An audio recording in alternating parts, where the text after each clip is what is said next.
Good afternoon, everybody.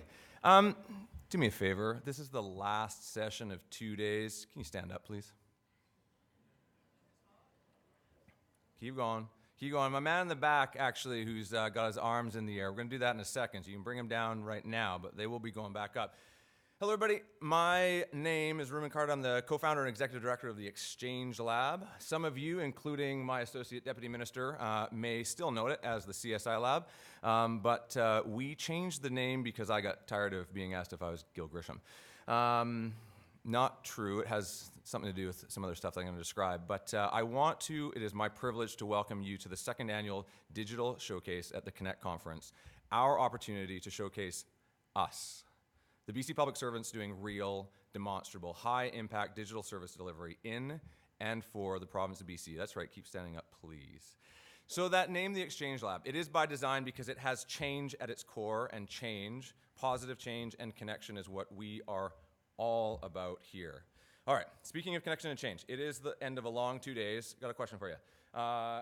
Who's tired? Okay, keep that hand up. Who's inspired also? All right, good stuff. Okay, no matter if you have one or two hands up, can you put both hands up in the air, please? All right, if you got somebody next to you in two directions, can you turn to them, give them a high 10 and say, "I'm glad you're here"?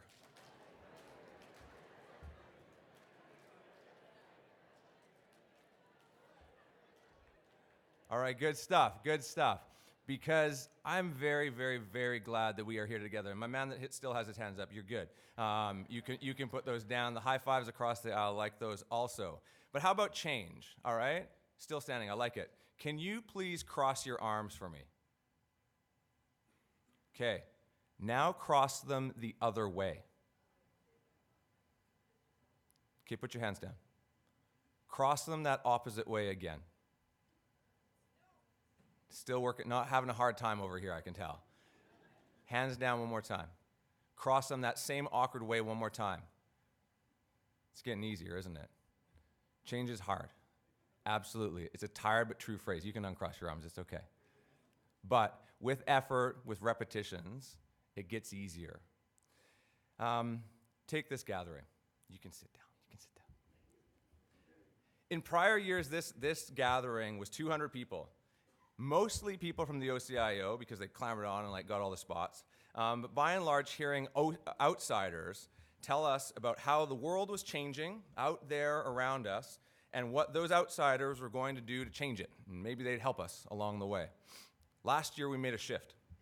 We added a single segment, this showcase, where we told 3 stories.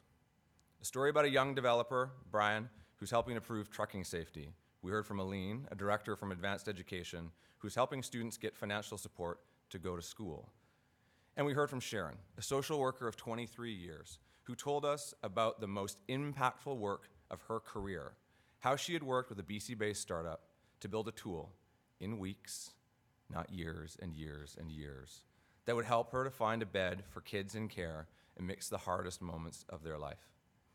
This year, in the year since Connect last year, that shift has continued. This gathering is now Connect. We're still hosted by the OCIO, but truly it is for all of us, and at 3 times the size, and populated by people from all around our public service and our partners. Throughout those 2 days, in fact, we've been hearing about us, about those partnerships, and about how the model is shifting in respect of how we do public service delivery together with our partners across the public service. And in particular, how we as public servants are taking up the mantle, learning, growing, sharing, and empowering ourselves to lead change.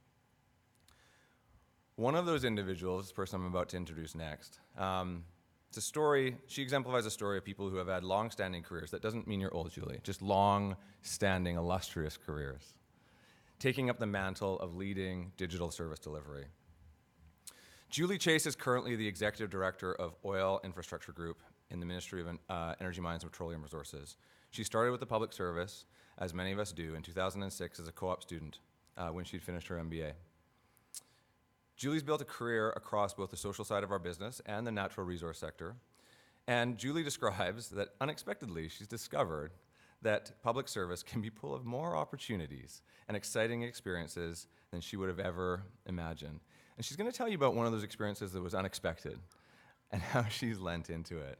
Speaking of unexpected things, though, I learned a couple of things about Julie. I learned that when she's not at work, this I knew because I've seen her out trick-or-treating, she spends most of her time with her 2 daughters. This is what I didn't know, though. And their Chiweenie, which I asked about what that is. But more exciting, friends, that Julie is the proud owner of a 1.5-pound Netherland dwarf rabbit named Shadow Crusher. Don't mess with Julie, or she'll bring out her Shadow Crusher. Julie Chase.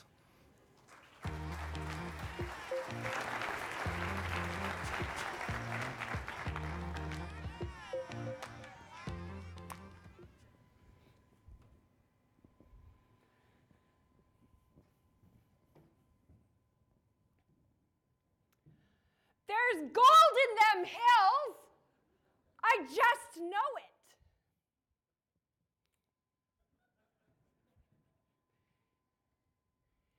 I would like to introduce you to BC Bill. He's been exploring for gold in BC for about 20 years. But his biggest beef is he just wants to know what permits he needs and where in tarnation are they.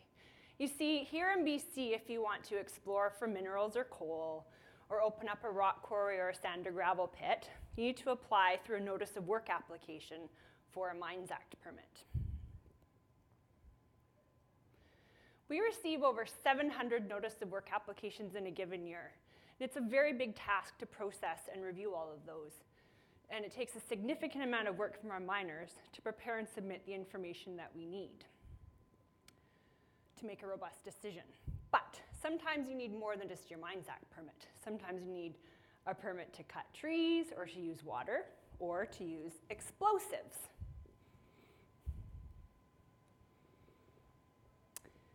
So in order to support the natural resource sector and people like Bill, we created a website called the Natural Resource Online Services.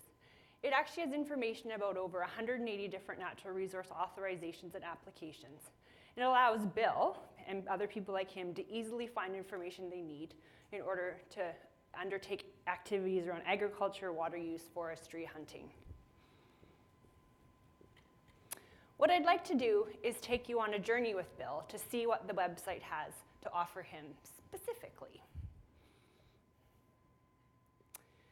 So the first thing to know is that Bill's first step in order to access all of the features is to sign up for Natural Resource Online Services, where he can create his own profile and login ID.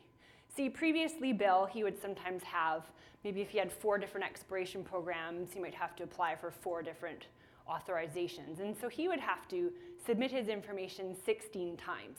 This is way too much typing for Bill, because he would way rather be out in the great outdoors than sitting at his computer. So what the login ID allows him to do is just keep all of that personal information there in one spot, so that when he wants to apply, he just has to do that once, and it auto-populates. Interestingly enough, it wasn't until this year that we launched Notice of Work, when we launched this, that Bill was actually now able to play with a credit card. I know this is very shocking, but oddly enough, up until last year, you still had to pay with a check or go in person to an office to pay for it. So the thing I have to let you know about Bill is that he has a lot of great ideas about where he wants to explore for gold. But sometimes there's a lot going on in those hills that might actually help Bill to focus the program where he wants to work. See, previously he had to access multiple sites for information. He wasn't always sure if he had the most up-to-date information, or worse yet, he thought he did, made his application to the mines inspector, only to be told later that he had to find a new site or make significant changes to his mine plan. This was very frustrating for Bill. But now what Bill can do is he can go to Natural Resource Online Services and use the Explore tool, which has up-to-date mapping and data available, and it puts all that information in one place for him. But it doesn't end there for Bill. So this is actually the part that Bill's really excited about. The click of a button, Bill can print out some reports that will help him fill out his application. The one that he actually likes the most is the Area of Interest Evaluation Detailed Report. See, that has actually lots of really great information that Bill can use when he's filling out his application around First Nations interests, if there's archaeology impacts he needs to worry about, what sort of tenures are happening, just kind of what's happening out there on the land base. And so he has a report that he can work from. So since Bill is actually now an expert in the area of interest that he wants to work in, he's ready for the most exciting stop in his journey. He's already applied for the permits in order to explore. He knows what's happening on the ground, and he wants to go searching for gold. He's signed up and ready to use the system to its full capabilities. See, as we said, the old process was quite fragmented. Bill had to deal with multiple applications. He had to send multiple emails, couldn't keep track of his information, and never really knew what was happening with his permits. So there are many features that are available on this site now that actually help Bill. So I'm just going to go over a few of them that are Bill's favorite. This is actually very important. Bill, being the Renaissance man that he is, was actually the very first person in the natural resource sector to apply for a provincial authorization using a smart form. So that old issue where he had to make 4 different applications, he now just identifies the activities that he wants to undertake, and it auto-populates, and he does multiple applications, and so it submits a bundle of permit applications for him. So this is really great because it helps to reduce some of that typing that he dislikes so much. The other piece that shockingly I think would be kind of a bit of a surprise, but really handy for Bill, is that we developed a document management and storage system. Again, previously back to that email, he was always sending emails back and forth, having a hard time keeping track of his information. Now again, he can log in at the press of a button, he can find all the information that he submitted to the ministries, and it's available for him at any time. And lastly, as we've already talked about, Bill being the busy guy that he is, he often has lots of applications on the go. And so he can find at any time out what the status of those applications is. With all of the features, we're actually helping Bill to be more informed about the land base that he's working on. We're helping to manage his information more efficiently. And we're actually taking the guesswork out of his favorite question about what permits do I need and where in tarnation are they? But before I wrap up with Bill, I'd actually like to introduce you to Bill's niece, Beatrice. So Beatrice is actually interested in copper exploration, and she understands that as the world's demand for green infrastructure increases, so will the demand for BC's resources, including copper specifically. Beatrice also understands that the land base is becoming more and more complicated, and that there are more and more information requirements needed for government. So she knows her uncle is very excited about the new system, and that it is making it easier for him to do his work, but she knows there is much more to be done. As government, we invested a lot of time, effort, and resources into building this website, and I mean a lot of time, effort, and resources, NRPP. But again, there are some great opportunities here to spread the word about what's happening, to bring more applications onto the system, and to help people like Beatrice move further into the future. So how you guys can help Beatrice is to go onto the site and have a look at what's available there. It's actually quite interesting, and it's kind of nice to do on the dead of a winter night when there's nothing else to do, check out what's happening on BC's land base. As I said, I've been here for 12 years and I'm a bit of a BC nerd. Anyway, so yeah, I just wanted to bring forward, I think it's important that we can leverage our investments that we've made to date around some of the tools that are available.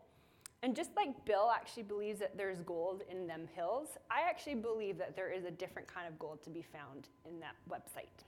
Thank you.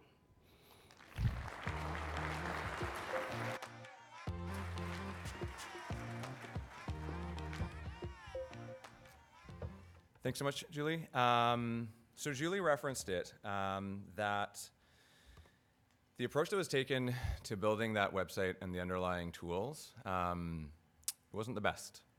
It took too long, it cost too much money, and we have an opportunity, as Julie described, to harvest the gold from that experience.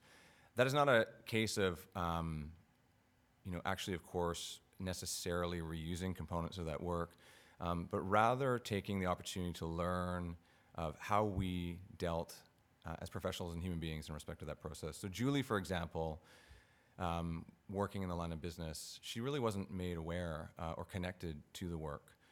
We had this pattern of this notion that we identify like a business problem or a policy problem, and then we give it to another set of people to figure it out for us and to try and like come up with this comprehensive plan that's going to solve all of our problems.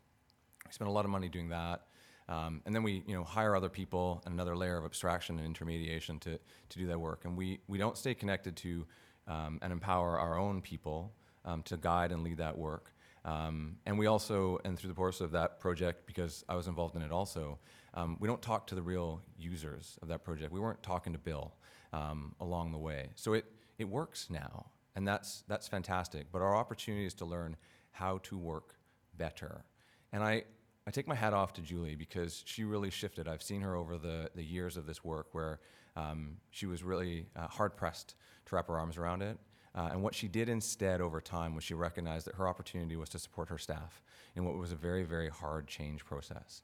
And so I give that to us as a challenge as well, is that when presented with these kinds of hard moments and learning moments, what will we do to wrap our arms around that and change also? Because oftentimes it's easy to say that that's someone else's problem. And rather, in what we're doing now, and my hat's off to those employees and their partners in the natural resource ministries, they are actually harvesting value out of that investment. They're working with our teams in the lab and finding faster, better, more cost-effective ways to deliver increasing value in the future. If you've been following the rest of course, the programming through the last couple of days, you'll have heard a lot about reuse and platforms and whatnot. This is our opportunity, with projects in the natural resource ministries, and it's also leading to our next speakers, something that they are very much exemplifying and showing off the greater effectiveness and fiscal efficiency that we get from intelligent reuse. There are a couple of friends and colleagues from the Ministry of the Attorney General. I have a particular affinity for those folks because, go on, hate me, I'm a lawyer. And they're going to speak about something that I used to be very closely involved in as a lawyer and as it turned out in my past, as a user of the small claims process and the civil resolution process. And for me as a user and then later as a lawyer, I was so acutely aware of the challenge that is presented both procedurally but also like psycho-emotionally for people when they're presented into those positions of having to deal with issues like that. And so, the work that Carmen and Dan are doing and are extending is critically important. So to those two, they have imposing bios. Here we go. Dr. Carmen Zabarakis is the Executive Director of Tribunal Transformation Initiative. She and her team work to build a strong, respected, accessible, and effective administrative justice sector in BC. Carmen was previously the Director of Research Planning, Offender Programming with BC Corrections, turning the science of what works into operational effectiveness.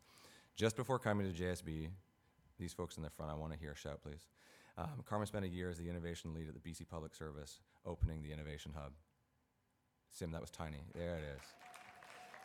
She is currently also an adjunct professor in criminology at SFU. Carmen consults on issues related to tribunal management, innovation, offender assessment and risk management, correctional programming, sexual offender assessment and management. I told you, it's really imposing. Offender policy and research, and program evaluation. That doctor, she got her PhD in 2007 at the University of Victoria and completed postdoctoral studies at Simon Fraser University. She does not have a bunny. Dan Darsh, her compatriot. And by the way, anybody who knows me knows how much it is killing me to stand in one place right now, but because my friends from the AG broke the rules and insisted on working as a team and two of them coming up here, there are no more lav mics, so I have to stand here in one place. So Dan is the Director of the Justice Services Branch responsible for IT delivery, as well as leading the expression of the OCIO and Ministry digital strategy within the branch. In just a little over a year in government, welcome friend, he and his team have successfully delivered several large technical initiatives, including the onboarding of ICBC to the civil resolution and the application of the justice management platform to numerous tribunals and program areas across government. Dan has previously held executive leadership positions in consulting firms in the private sector. He came to government, as many of us do and have, to be more closely aligned to work that has meaning to citizens and realizes a lasting legacy. Dan focuses on creating a corporate solution ecosystem and seeks to realize cross-government value through citizen-centric and outcome-based solutions. I mentioned that Carmen does not have a bunny. I asked them if they had something that was anywhere approaching as interesting as having a bunny called Shadow Crusher, and Dan told me that he thinks of Carmen as a soul crusher. Not true. Carmen and Dan, please come on up.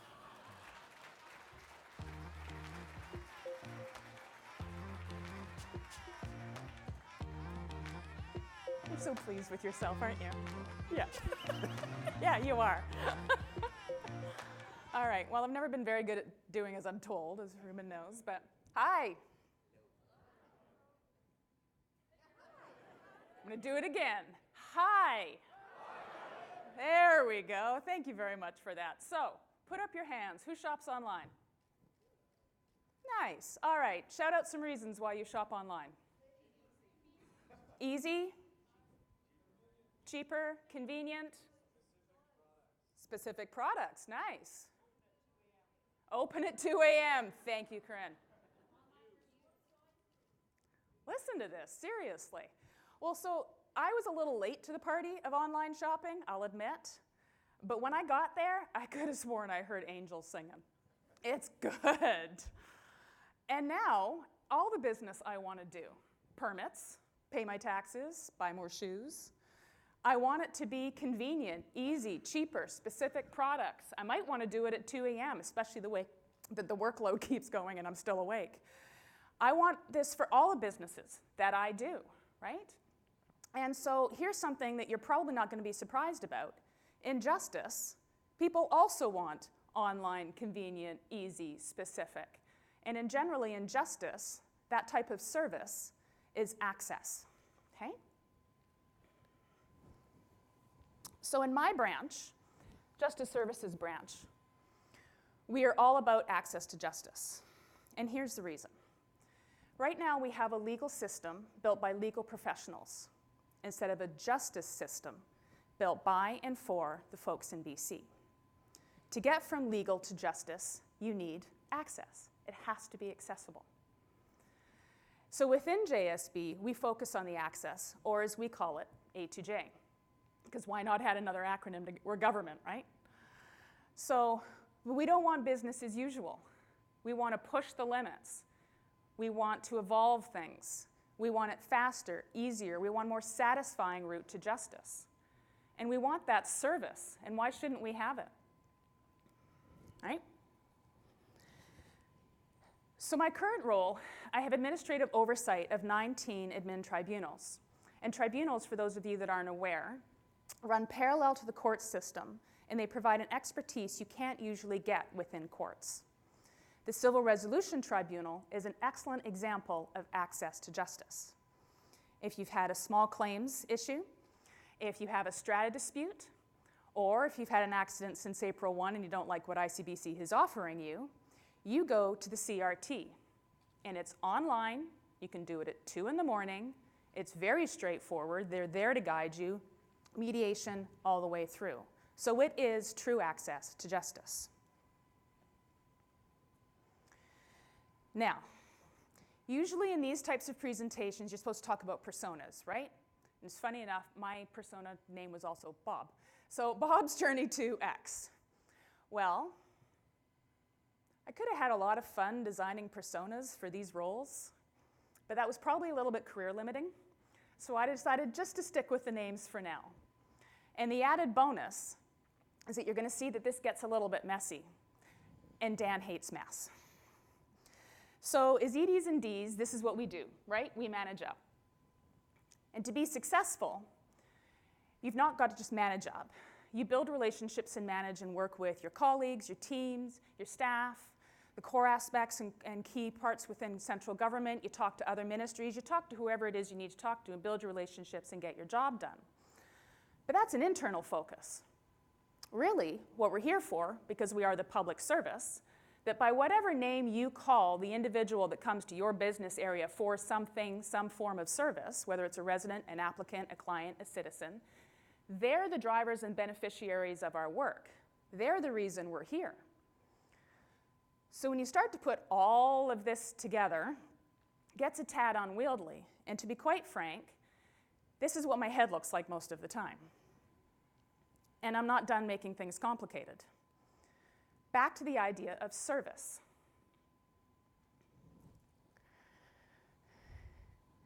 All the individuals I had roles up for earlier, everybody wants service, right? They want good service. What they don't want are excuses. They don't want to hear that it's complex. They don't want to hear that it costs money. And they don't want to hear it requires change management. or any other level of excuse that we tend to throw at it. What they want is service, and why not? And they don't want to see any service difference between Amazon, Wayfair, Best Buy, depending on their favorite websites, Victoria's Secret, Poker.com, Cannabis.com, whichever one works. They don't want to see the difference in service level between those and the service in government, and they shouldn't have to. Justice, we were a little late to this whole service and access idea, but in 2012, we started a journey. We focused our attention on the person with the problem rather than the system, and we started to rewrite the rules.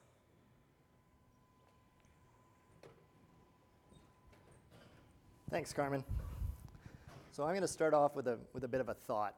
So we all have this perspective that our issues are unique, that our problems are unique, our business areas are unique, the way that we have processes are all unique.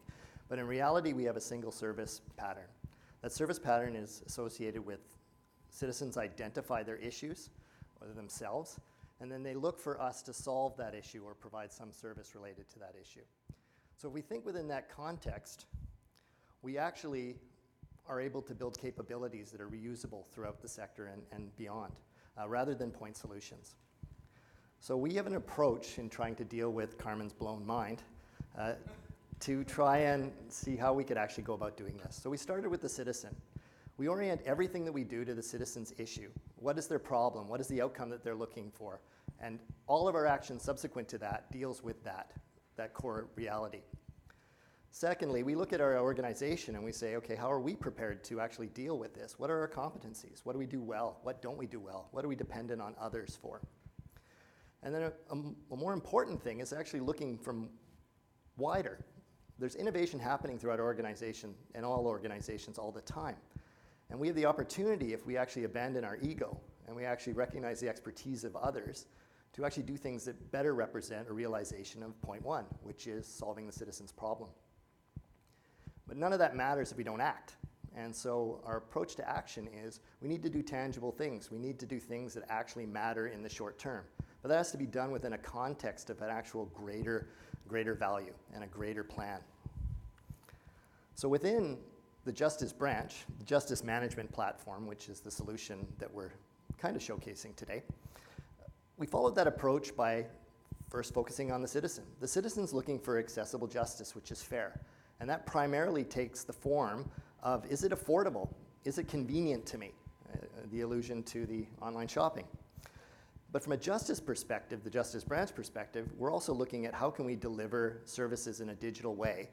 And from our perspective, what are the cost and resource efficiencies that we actually realize by doing things better? The Justice Services Branch itself brought some things to bear that made this actually easier. They have great knowledge of dispute service patterns, and they encoded those service patterns within the platform.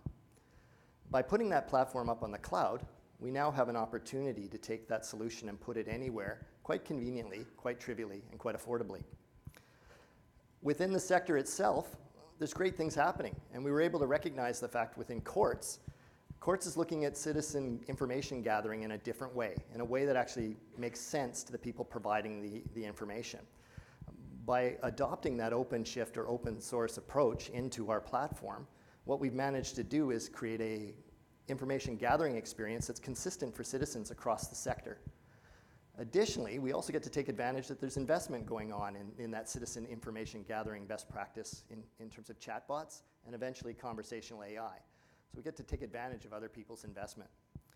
Finally, we actioned quite deliberately by focusing on the 20 tribunals that we wanted to bring on board, and then creating a greater plan that said, how do we innovate? How do we bring that innovation in? And how do we continue to invest tactically in creating capability rather than a single point solution that we can actually leverage to others?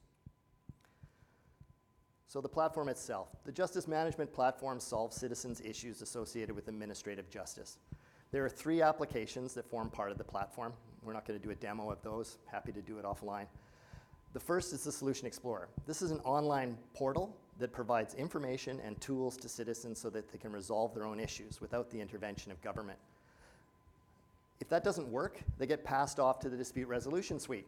And the Dispute Resolution Suite allows government team members and tribunal members to help the citizen resolve their problem or make a determination if that's needed. We also identified another user group that was spanning multiple ministries and multiple tribunals, which were the appointees or the board members, the decision makers in this whole puzzle.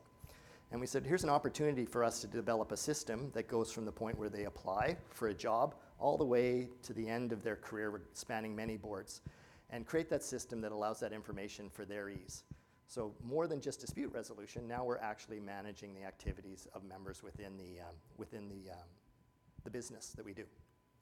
So how did we do? Well, I'm going to start with the bottom of the slide. Just taking the Civil Resolution Tribunal as an example, over the last 3 years, they've done over 11,000 disputes and resolved those. Those would have been in small claims court.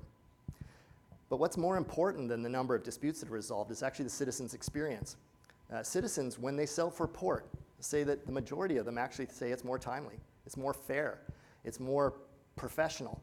The stat that isn't on here, because there was a stat posted yesterday, is the most stunning of them all, is that 80%, over 80% of the people that use this system would recommend it to somebody.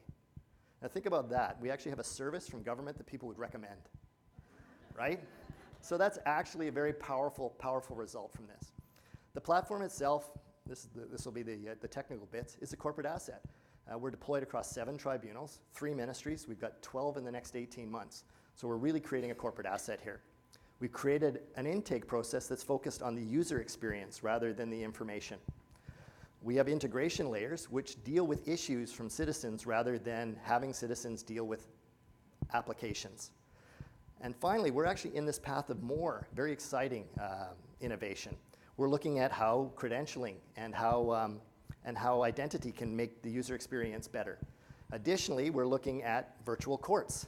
And hopefully, eventually, we can come up with a sector approach to document management, so evidence disclosure. I'm really excited to be part of this, and I'm looking forward to seeing it all actually come to light. Thanks. Thank you. So, the key to success for this project really was the focus on the citizen. It was the focus on the person with the legal issue, not the system. It wasn't about how do we move a small claims or a strata dispute through software. It was about how does Bob give me my $4,000 back that he's owed me for the last 2 years. That was the focus. That was the challenge. That was the reality.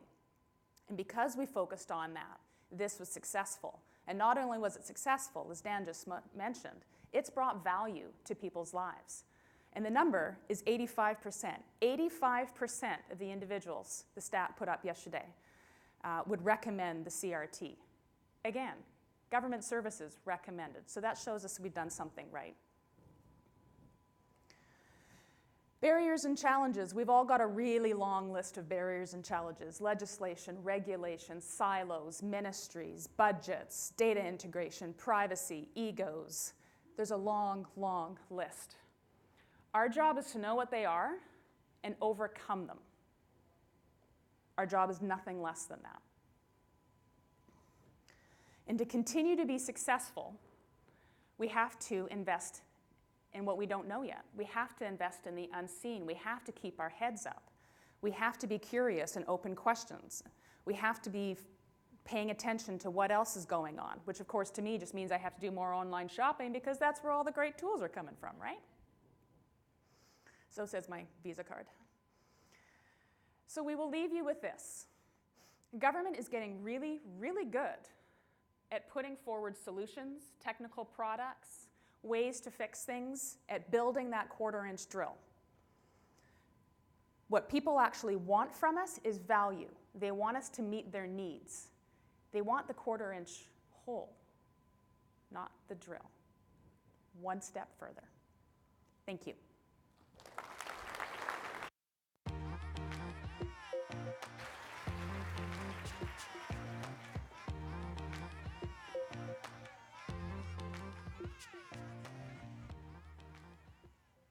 Up with that music. Carmen, Dan, thank you so much, including for putting up with me. So there's been this consistent theme throughout these past couple of days, the theme of teams, the fact that it's not about technology, digital is about, the culture or the business processes, the systems, et cetera, and then we do talk about the technology.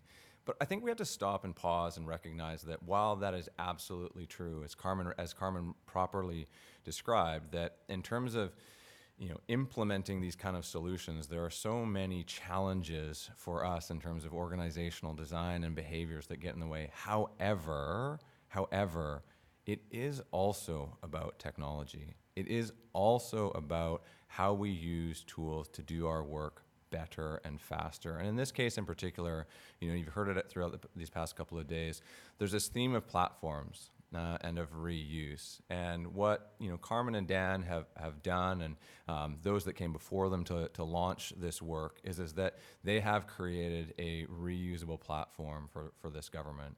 Hopefully, and fortunately my ADM is actually just walking out the door, so oh crap, he came back. I'll say it anyway. Last week I had a meeting. The Premier's office called and said, we got a problem we need to fix real quick. We brought a bunch of people into the room, and I'm going to truncate the story. And I'm going to truncate it by showing you a thing. It was in my email, a link to it earlier today, which describes that based upon the same technological guts that Carmen and Dan were sharing with you, in days, not weeks, not years, we were able to respond to a priority of our government, and more to the point, a priority of people in socially impacted challenge times in their lives.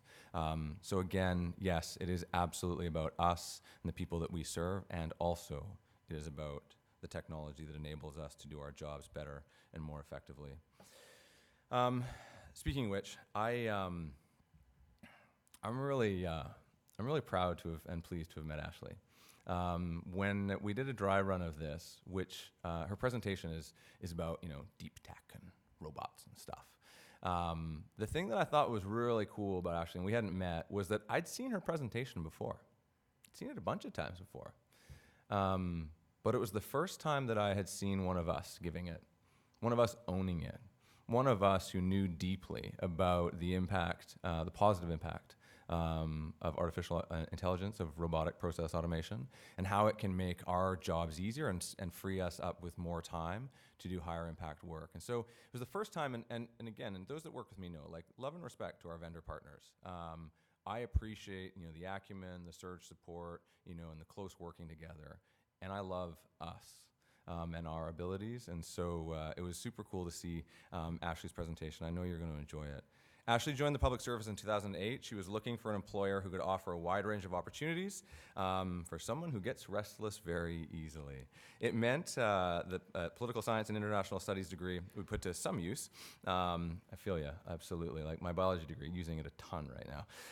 She's held a variety of positions in SDPR, from frontline service delivery to leadership, and is currently the Director of Program Integrity and Service Quality with the Prevention and Loss Management Services branch. That's a lot of words. Ashley is passionate about continuous improvement, here's to that, sister, and enjoys looking for new ways to support delivering services. She holds a master's degree in public administration and a bachelor's degree from Queen's University in political science. Here come the animals, friends. When not at work, Ashley spends her time herding 2 cats, 2 dogs, a llama, 5 not true. 2 cats and 2 dogs. She also enjoys science fiction and superhero movies, and if I haven't already said, Ashley, I think you're a bit of a superhero yourself. Come on up.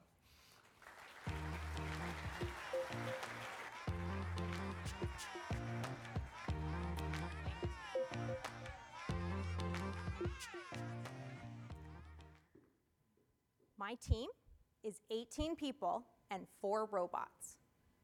Now, when I say robot, I don't mean walking, talking robots, but rather a bot, which is a software application that runs automated tasks. Our bots may not be corporeal, but they have IDER accounts, just like you do. So, while you're picturing this guy working away at his government workstation, let me tell you how we got here. Imagine if you didn't have to spend so much time doing repetitive tasks. The opportunity we're trying out is, what would we do without the mundane? We'd work more creatively, respond to complex client needs, and focus on human interaction. In short, we got bots to focus on client service instead of copying and pasting. My ministry provides income and disability supports on over 140,000 cases each month, to the tune of about $150 million. Given the high demand and the critical nature of these services, keeping pace with service expectations without compromising quality is a continual challenge. When a person applies for assistance, the ministry does due diligence checks to verify applicant information. We do this by checking information with other agencies like credit bureaus, Canada Revenue, ICBC, and property registries. Each of these systems requires logging in, navigating, typing and copying and pasting client details to extract the information we need. Since we receive approximately 75,000 applications a year, let me tell you, it makes for a lot of clicking. And this is where RPA, or robotic process automation, comes in. RPA is on the artificial intelligence spectrum. And over the last 2 days, I'm sure you've heard about a lot of technologies that can do what we more typically think of as AI. And I just want to point out that our bots are all the way over here. So, RPA is software that mimics a human user's interaction with computers and programs. You can teach it to do tasks and link those tasks together into processes so it can do certain things for people. In my area, an example is logging into our integrated case management system, selecting a service request to work on, and then navigating to external data sources to search for client information and compile it into a PDF for the case record. We've taught our bots to do what I've just described. Now, our people review the report the bots create instead of doing all of the searching themselves. Watching our bots work is a lot like watching one of those self-playing pianos. The keys are moving, but no one is at the piano. With RPA, you see it navigating screens and programs, typing and clicking, but no one is at the keyboard or mouse. So what are the opportunities for this technology?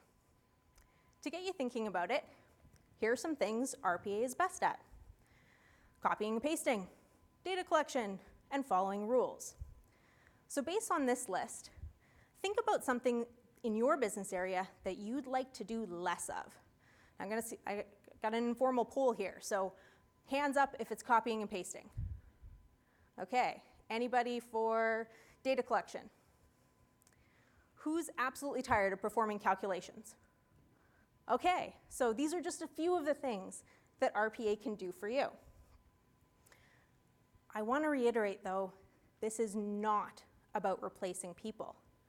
It's about freeing people up to do more of the work people are best at. In our process, the bots and humans interact and hand off work to one another. There are some similarities between onboarding a bot and a new human employee. They both need systems access, program login credentials, and training. As you will all know, adding any new team member also shifts the overall team dynamics.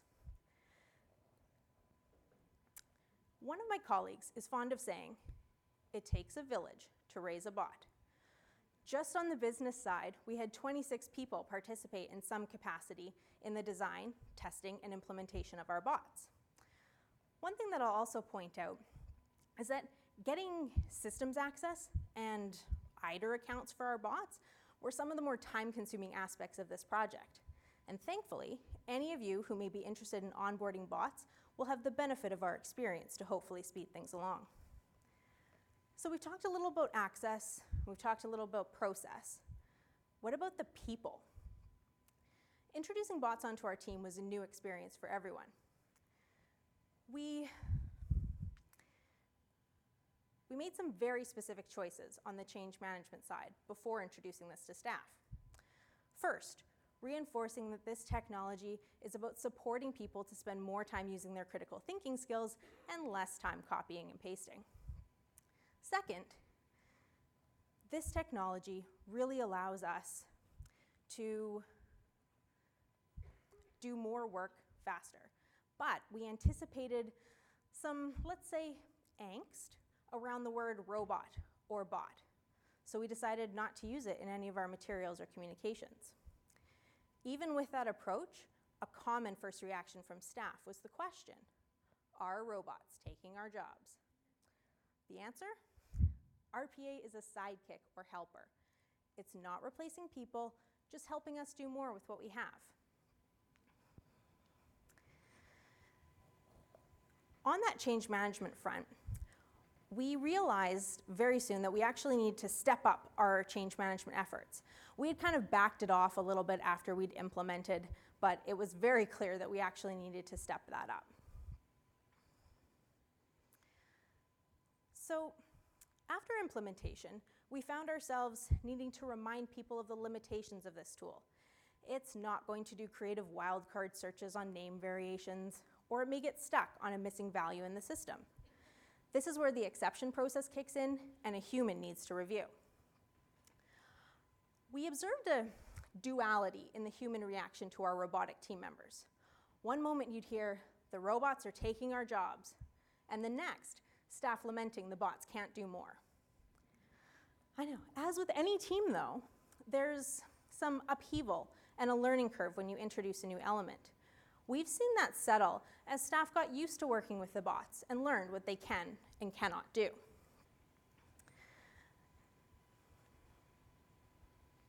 One of the themes in our experience is remembering that RPA is on the far left of that AI spectrum. So no independent learning, and it's not intended to replace higher level analysis. They're the sidekicks in our process who do exactly what we train them to do with no creative license. And I'm sure some of you can relate to wanting that in your life. So with that in mind, here are some things that we've learned to help manage expectations with this tool and select good RPA candidates. One thing that surprises people is that the bots are actually a little slower than people are in doing the process end to end. The bots aren't whipping around systems at light speed, but they can work 24/7 without breaks. And that's where you get the return, is on the longer hours worked rather than on the speed of the process itself. Depending on the complexity of your process, the bots may not be able to do all of a process.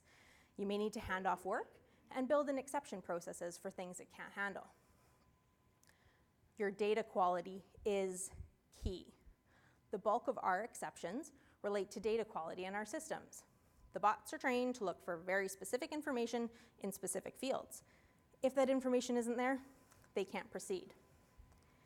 Invest in your design up front and get the right subject matter experts involved throughout the process. Look for scaling opportunities, so processes that have applications across multiple business areas, or where components are common between processes. And expect to spend a good amount of time managing staff expectations, and that includes the expectations of your executives. We're continuing to evaluate the interplay between humans and bots in terms of productivity, but here are some results we've seen from our first year. Almost 46,000 bot action service requests. We've had some time savings as well. It's almost 11,000 hours over the year. Imagine what you could do with 11,000 hours. It's the equivalent of 915 hours a month. With these time savings, we've seen a significant reduction in the need to call in backup workers to keep pace with service expectations. We've also been able to add some new and interesting work into our team's day without compromising our timelines.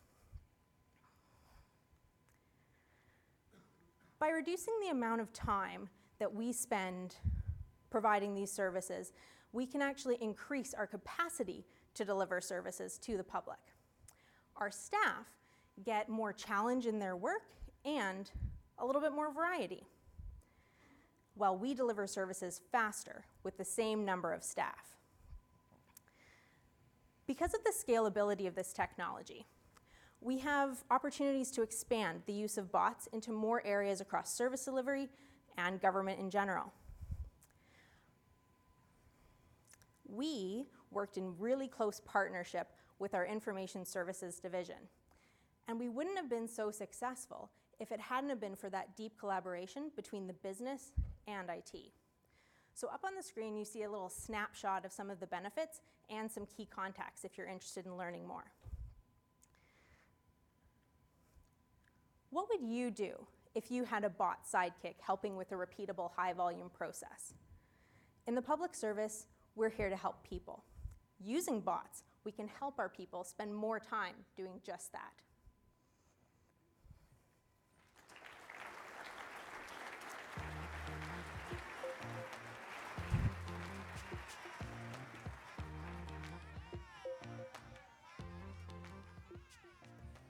Thank you, Ashley. Just a couple more minutes of me, a minute or two of Hayden, and then you get to your weekend. Can I tie it all up, please? I want to pull some themes out of these talks. And you may have noticed I was writing notes as these emerged. It occurs to me that Julie's story is one of continuous improvement and learning. Wrapping her arms around a hard problem, supporting her team, and being willing to take on that leadership of a wicked problem. I think what it also exemplifies is the notion that there is no longer such a thing as technology and fill in the blank. There's no longer, technology in cabs, technology in accommodation, et cetera. And by extension, really, I think where we're getting to is a point where there is no such thing as a business area in government and an IT shop and those kinds of distinctions. Our opportunity and my call to action for you is to be digital, if we're going to use that term. The point is, though, is like be a person who continues to learn about emergent tools and techniques and processes in support of advancing your career, being able to deliver value faster, and also in these approaches are about better connecting with our peers. Carmen and Dan, I think for me, your theme, and of course connecting with my past is about user centricity, truly talking to people, and also that notion of reusability and platforms. And when we talk about user centricity, I know you do this, and I know increasingly we're seeing it in our digital delivery. Like you actually talk to human beings. Like you don't talk just about in the abstract, we're going to put citizens at the center. You actually continuously talk to human beings about what their needs are. And we can do that whether we're on internally facing or externally facing projects, is actually, closely with empathy, connect with people and determine what they need. And in that, a call to action for you is that because I've been on the receiving end of this, if you are ever told that you cannot talk to your users, if you should not go and talk to human beings about better fulfilling the programs, the projects, the products that you're delivering, give me a call, okay? I can't say that I can fix all things, but I think that I can help you out because that is not true. And it is absolutely critical that we get closer to the people that we are seeking to serve, our peers inside and our friends and neighbors on the outside. Ashley, I've already said it, where'd she go? Empowerment and leadership. I think it's just fantastic how she is leaning into and owning this kind of change. And also a thing that comes out of this is, and we've heard from many speakers throughout the course of this conference, those that would say that, yes, I've mentioned, there's technology in there, but really it's about team-based approaches. It's about how we connect again as peers. And for me, and very much resonant with my work and my call to action for you is take ownership of that. Take ownership of that way of working, because no matter how many people we manage, we lead, we all have the opportunity to create teams around us by better, more closely, more empathetically, with greater care and interest, connecting with the people that we work with. And when we do that, it's more fun. We learn more about the gifts that each of us brings to our work, and we do truly get to better outcomes.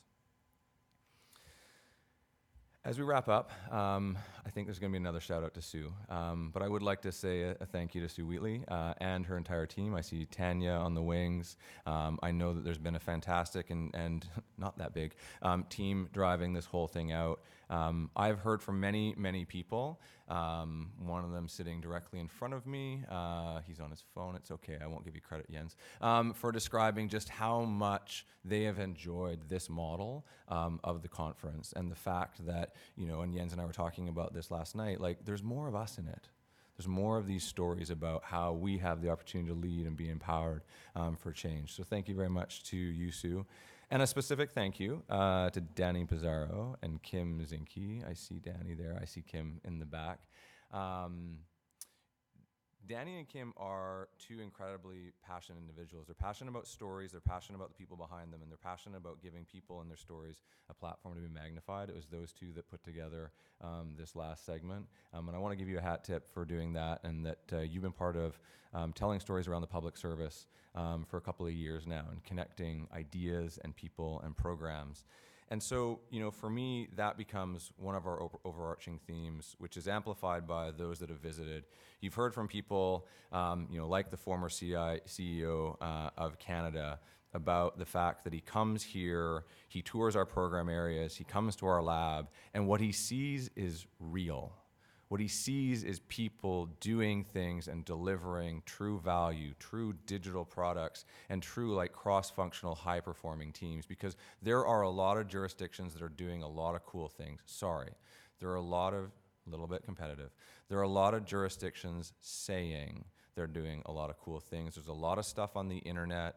There are some really cool policies. There are absolutely some frameworks and change that are coming down the pike from various jurisdictions. But here in British Columbia, my friends, we are doing it. And we are truly leading. And that is my last call to action for you, is that let's us, with humility, lean into that. Let's lean in with pride, and let's lean into one another so we can do more of this and better, so that Danny and Kim have people breaking down their doors, telling them stories over the course of the year. So it's the hardest thing.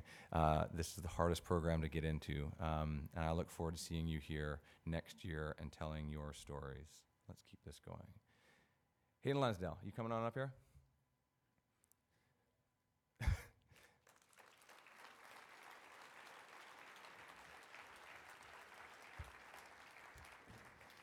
One more embarrassment, friends. One more animal story. Here it goes.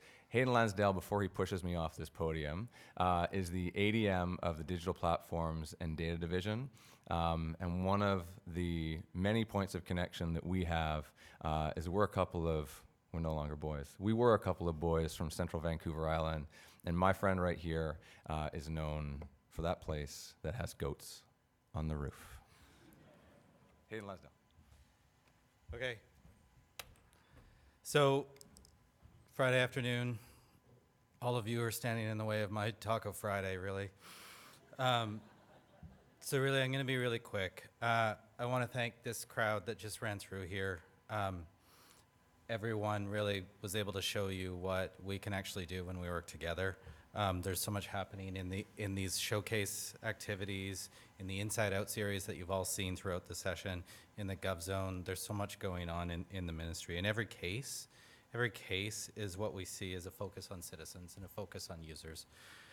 Not on a strategy, not on shelfware, but on delivering something real and putting it in front of people and getting punched in the face and told that it's wrong and coming back and fixing it and doing something better. So that's really what we tried to focus on throughout this entire session, was really starting to talk about both what we can do when we do it together, but also that we can learn and fail and continue to change and drive something better for citizens. So a year ago, Jill was up here, and she made a commitment to this room downstairs. It was that we would double connect, and all of our jaws dropped. All of us were a little shocked, and mostly because we didn't know how we would do it. And really what we didn't realize was that it was just this amazing opportunity to open it up to a much larger audience. We were able to give 50 tickets to the service delivery board to give out to staff and actually bring in people that have never been to this before. We dropped the name OCIO. It's not a big deal, but we dropped it, and it's just about Connect. It's about the services that we deliver and not all about the CIO mandate necessarily. So my first thanks is to now traveling in Italy, Jill, for actually pushing us into this place. And I'm not just sucking up to my boss. The second thing is really to Sue, to her team, to Dominique, to Tanya, to Carla, to Emily for putting all of this on, because the amount of hours that they put into making sure that the experiences that you all had was monumental. The other two things that I really want to mention is that we did this with people as well. We worked with a cross-government working group to actually understand what people wanted to see here. So we were really trying to believe, or trying to be true to what we were trying to espouse. And then really there's a ton of volunteers here. We couldn't make this happen without volunteers. There's kind of 3 quotes that I'll draw back on that kind of resonated with me throughout the entire session. The first one was from Honey DeCaney, and that's moving at the speed of trust, and just acknowledging that we have authorities, we are government, we can compel, we can do things like this, but just because we can doesn't mean we should. And just that thought that goes into all of those decisions and putting it back around and thinking about how you would feel as a citizen. And that comes back to Ricardo Wagner's point this morning just around proximity driving empathy, and just really thinking about, he was talking about accessibility and having more people that need greater accessibility around you so you have a better understanding. Well, that's very much omnipresent in what we want to do around everything from service delivery to application development or whatever it may be. Bring the people that are most impacted into the tent. And the last thing is really what we heard from Harry Keeley yesterday. Just when government can't keep pace with the rate of change in a society, government becomes less trusted. I agree with him. I also think it's not just about pace, and it comes back to Honey's comment. It's about being with people and building tools with people. So the last thing I'll mention before I go to La Taqueria is really that I want to invite your feedback, because this was an experiment this year, and we learned a lot of things in doing this. And we found out some things that really worked well. I'm sure we tripped on some things as we did this, but there's a QR code up there. I would really, really appreciate your feedback, because this was an experiment this year. It's only going to get better next year. The only way it gets better is by you telling us how we can improve it. And the last thing is, I will leave you with a challenge. This is a little bit from my boss, but a little bit from all of us. So every service, every roadmap, every regulation, every policy that you undertake in the next while, think like a citizen. Think like you're from the streets of Coombs. Okay? So with that, thank you, everybody.